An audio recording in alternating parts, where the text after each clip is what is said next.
Hi, this is The Nation, a diplomatic dispatch on Bernama TV. I'm Melissa Ong, and journalist Martin VENGADESAN joins me today to talk about a deeply personal book he wrote about his father, Datuk VENGADESAN, one of Malaysia's long-serving diplomats. Thank you, Martin, for joining us on the show. Thank you Your for having father joined the Foreign Ministry just as Malaysia was taking shape. So what was that, was he motivated to serve because of, tell us more about that journey. Yes, very much so. He joined in 1969, in fact, quite soon after the riots. So all the while, my father was born in 1945, in the final weeks of Japanese rule. And he was 12 years old, school going during Merdeka. And on Malaysia Day, when he was 18, his own father passed away on that day, my grandfather. And so my father belongs to that generation where serving the nation is it's like a national service concept. You're growing alongside the nation and you want to be part of this big project, he says, that we all believe in, we're all together. Your father joined after Tunku stepped down, right? About 1970, I assume, about there. And what was the atmosphere like in Malaysia's foreign service in those days? Yes, my father did join in 1969. Just prior to Tunku stepping down. And yes, it was quite interesting. For example, in the very earliest years of Malian independence, many of the diplomats came from affluent families and had been educated overseas. And so at that time, when my father joined, it was all about putting Malaysia on the map. Furthermore, we had this situation where Singapore had joined the country, formed Malaysia in 1963 and then broke away in 1965. And then after 1969 riots, Malaysia was still finding its footing.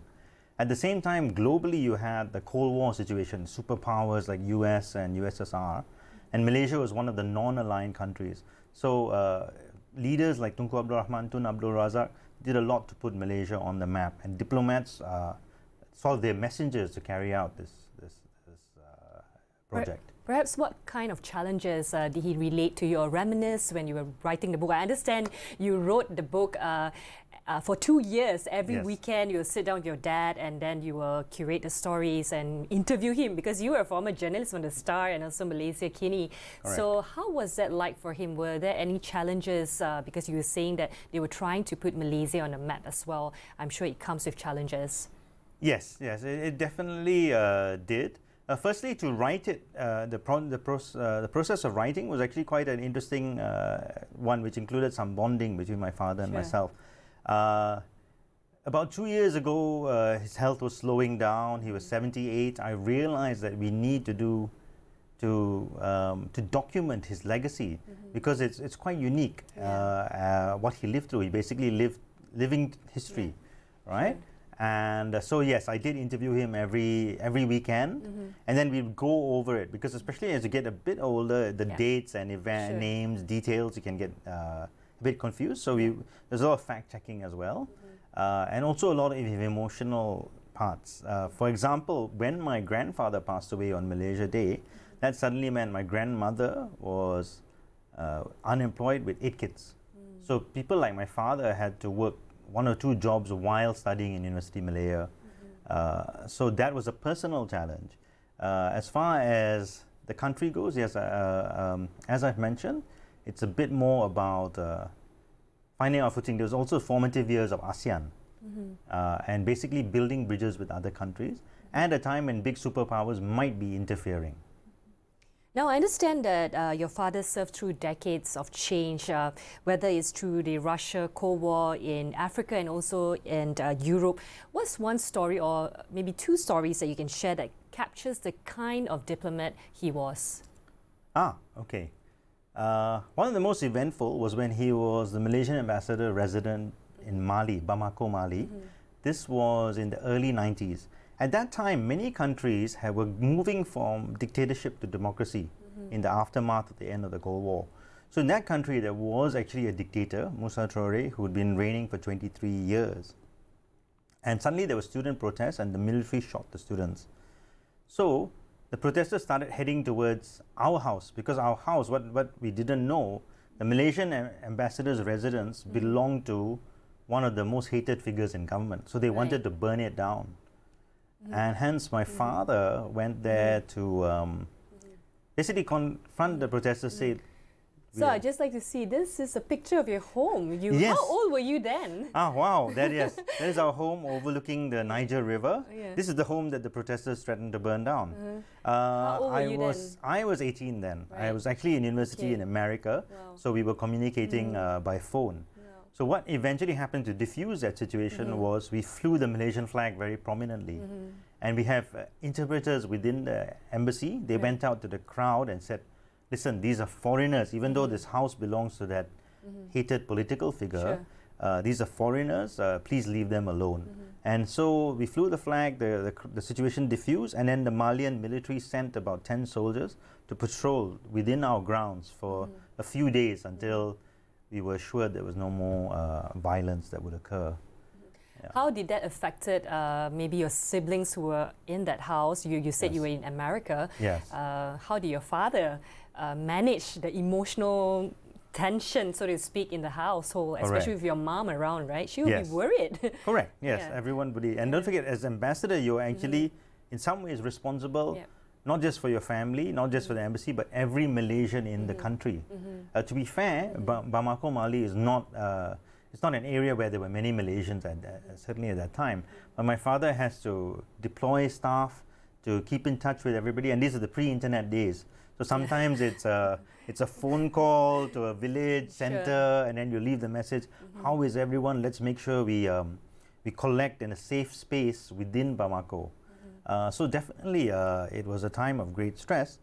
But also part of the leadership is you don't show fear. You show empathy, but you provide firm leadership. So my father did that. And coming back to the Cold War in Moscow and his posting in Moscow, that would have been intense. Yes. Tell us more about that. Yes. So in the early days, my father, his father had been a court interpreter, so speaking 4 or 5 languages. And my father had also studied French in university. So in the 70s in particular, he was picking up languages very fast, including Russian and Japanese. So yes, he went there. It was at a time when you weren't, to be honest, you weren't sure if people were eavesdropping or spying on you. Is your phone being tapped? And then uniquely, the Malaysian embassy at that time, everybody in the embassy lived in the same apartment block. So they became very close to each other. And my father, being curious, would want to wander out and meet ordinary Russians. And he says that they were, actually he met a lot of very nice people. And they were happy that he was trying to speak Russian.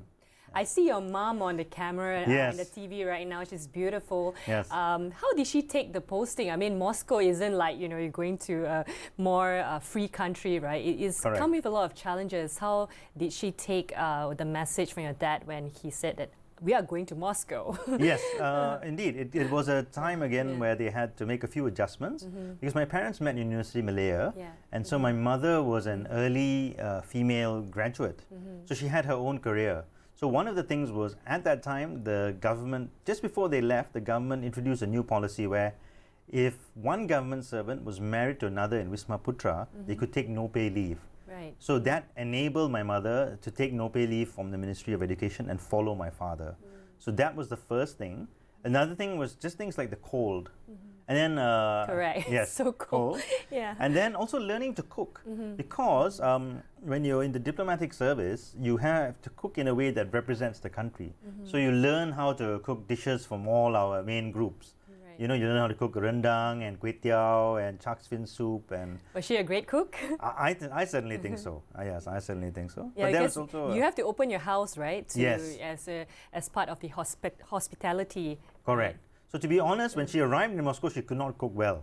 So she learned from Scratch, from other people within the embassy. As I mentioned, they all stayed in the same compound or the same complex.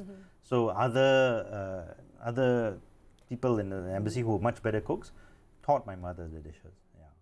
Right, and he's also served under 8 prime ministers. What do you share about the evolution of from one prime minister to another, and how did they take? How did he feel about their leadership, and also how does it impact the foreign service ultimately? Yes, I think my father is generally a diplomatic person. When I ask him, he doesn't give give very detailed answers. What he can say, which is also no surprise, is the two longest serving prime ministers were probably the two most influential. This would be Dr. Mahathir and Tengku. Tengku was the prime minister during the formative years. He was a figure that many Malaysians got behind. Again, he was in the non-aligned movement. He helped in the formation of ASEAN. And so he was very visible. And Dr. M also, similarly, he had the South-South vision, which was similar to the non-aligned movement. So, through most of my father's ambassadorship, he was the prime minister. And what are some of the highlights, working under Tun especially? Did he highlight in the book? Yes, he did. Yes, he did. For example, what happened was, again, it's a talk about a national project.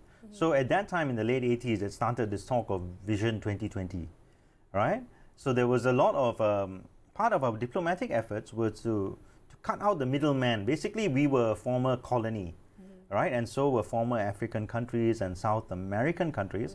So one of Dr. M's strategies was to South cooperation. Let's, instead of you trading with Europe and Angola trading with Europe and Brazil trading with Europe, let's trade with each other. So I think that was quite innovative. And even in today's Malaysia, that kind of idea, as you can see today, the superpowers, America and China, have a situation where smaller countries like ourselves have benefits with direct links with other smaller countries. Okay, we'll have more conversation after this break. So we're off for a short break. We'll be right back after this.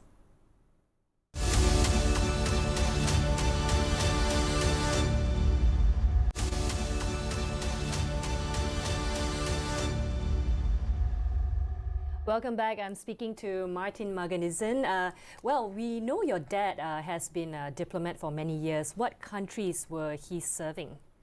Well, it was quite a lot. It was the Soviet Union, followed by Japan, Laos, Belgium, Thailand, Mali, Senegal, Italy and Namibia. That's a long list. Yes. And you said that Italy was one of his most precious time where he had when he was serving for the country in Italy. Tell us more about that. Yeah.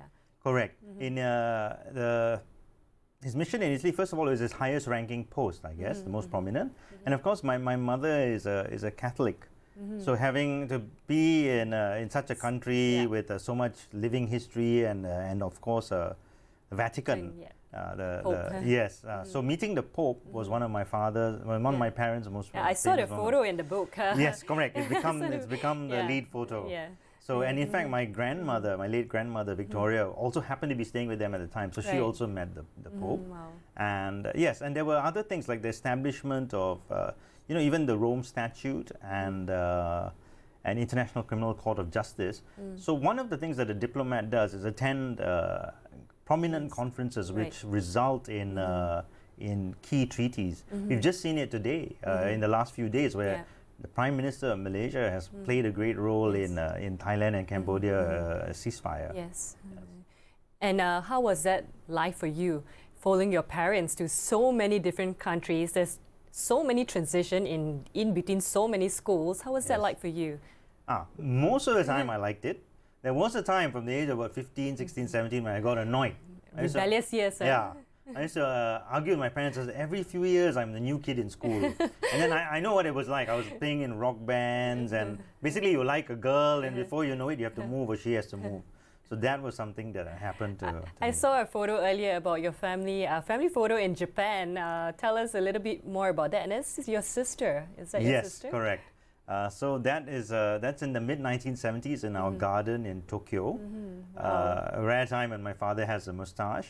So that time my father was second secretary in the embassy, and he learned Japanese, and so my sister and I spent our formative years there. My first memories are actually from Japan. See. And of course, your parents' story about their love story was beautifully told in the book. I didn't read everything. I didn't manage to read everything. I just got a copy over the weekend. Yes. Tell us more about that. So my parents, were both, they'd done well in school and had gone into University of Malaya at a time when it was the only university in the country. At the same time, they were from different religious groups. So my father is from a community, the Tamil Brahmin community, and my mother is from the Malayali Catholic community. And at that time, in the 1960s, usually you didn't intermarry. So I think there was a time when, they had to sort of battle, sort of navigate with the family about how life was going to be after they got married. And was that a tough time for your dad and your parents? Yes, I think a little bit. He said basically he spent 4 years of navigating that. Navigating the family, making negotiations. For example, agreeing that the children would be raised Catholic, and also compensating, not compensating, but providing for the care of my grandmothers as well. So it was quite a peace treaty that was worked out just for them to get married. Yeah, I see this photo. Where was this? This is in 1987. It's St. Anthony's Church in Brussels, Belgium. That is the first communion of my youngest sister, Sharon. So yes. I'm sure there's many highlights throughout your father's career. Tell us one or two key highlights for him and for you representing him as a son. Okay. So I would say one of the early highlights was in round about 79, 80. He had just served in Laos, and at that point there was quite a bloody conflict in Cambodia during the Khmer Rouge time. So my father he accompanied the KSU of the ministry, Tan Sri Zakaria, to an important conference in New York, where within the UN framework they try and reach a peaceful resolution, which is very important because sometimes diplomacy, people might think it's just cocktail parties and exchanging pleasantries, but here it's saving lives. What is one memory of the house there, right there in the camera now, and as your house in Laos, right, I believe? Yes. What is one of the most precious memories in that house? You've shifted to so many houses. Yes. So another thing, in that house, when we moved in, the Laos Civil War had just ended the year before, and the embassy quarters were in the former diplomatic, basically it belonged to quite wealthy people. I think it was a former French embassy house. So it was a very large house, but at the same time the country was clearly reeling from years of war. And actually that brought into focus one of the things that I've always dealt with. I realized that Malaysia is largely, we often look up to other countries that are more developed. And more progressive. Yes, but there are many other countries that are struggling through no fault of the people, just through just through political upheaval. So it was a country that was struggling and rebuilding. So I was glad that we could play a part. Our TV producer captured a lot of photos. I saw. She told me that's a photo from Europe. This is one. It looks like happy times. You have 4 siblings, right? No, the youngest looking person is my mother's. There's the 3 of us plus my mother's youngest brother, Dr. Joseph Gonzalez. Right. Okay. Yes. Yeah. How was that time in Europe? That could easily be said to be one of the most interesting in terms of the trips, because where we were in Belgium, you could drive for a few hours and go to many different countries. Sure, of course. Yeah. So we visited France, Italy, Germany on numerous occasions. Jet-setting life. Yes. So but I would like to touch about one thing about the book. I realized that the final chapters of the book were quite emotional. Tell us more about that. Yes. So all along, the reason it's called Triumphs and Tragedies. Yes. Things haven't really been easy. It's for example, I say my father was born during Japanese rule. In his formative times, there was the communist insurgency, and then there was 1969. We also have, I guess, challenges in the family. His next 2 brothers are both autistic, so he has to look after. He's always looked after them, and there've been very difficult situations, including, to be honest, the passing of my own daughter, and thank you, and my second, that was my daughter Aishan. And my second cousin was was actually murdered, quite a high-profile murder in India about 3 years ago. So all along the triumphs, the good things that happen in life, there have also been very difficult situations that we've all had to deal with. Well, truly sorry to hear about the passing of your daughter and of course your cousin. Well, I know that there's throughout your time as just sitting down with your dad, it brought a lot of memories, and of course reminisce of the past, the triumphs and the trials. But for you as a journalist, you're from Malaysia, you were from Malaysia Kini and also from the Star. You were used to writing current affairs and politics. What was it like for you to write a book, a truly personal story about your father, but in more ways your own? Yeah. Correct. It was a very interesting part of my some of my favorite stories have been. I went to Thailand to meet the late Chin Peng. I also spent a lot of time with the late Kapal Singh.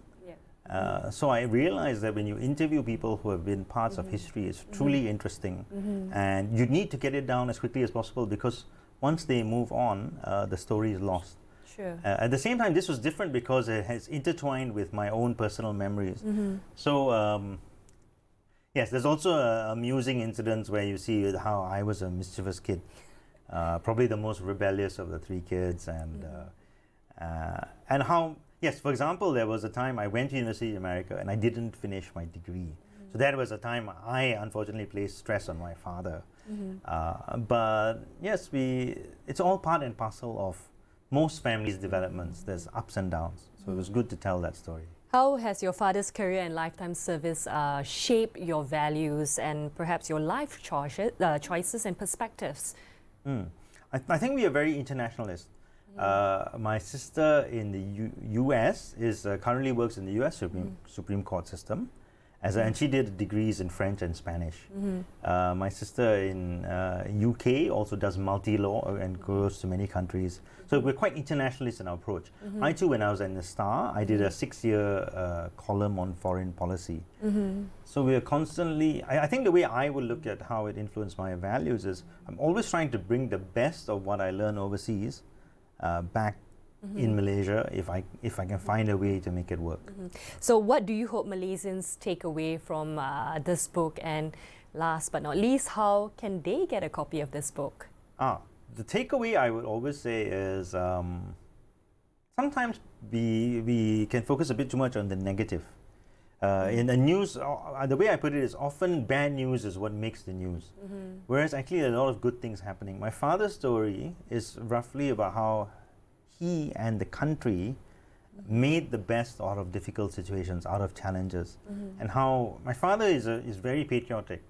At the end of the book, he says, "This is my country. This is where I was born, and this is where I will die, and I have no regrets. It's the best country in the world." That's how he feels. And I think as I interviewed him, I got to see more and more of our country and the national service that he did through his eyes. And yes, it's a form of appreciation as well. Regarding how people can get hold of the book, it's published by Gerak Budaya. So Gerak Budaya is in section 11 PJ. And it's also available online through Shopee and Lazada and so on and so forth. How much does it cost? It's 40 ringgit. 40 ringgit. Well worth 40 ringgit. Thank you, Martin, for sharing your father's extraordinary life to us and the viewers as well. Today's conversation, of course, was more than just a look back at the life of a remarkable diplomat. It was also a reminder of the personal sacrifices, values, and legacy behind the titles and service. Now, that's all for this edition for the Nation Diplomatic Dispatch, your window into the world of diplomacy and international affairs. Here's Martin, and I'm Melissa Ong. Thank you for watching. Thank you.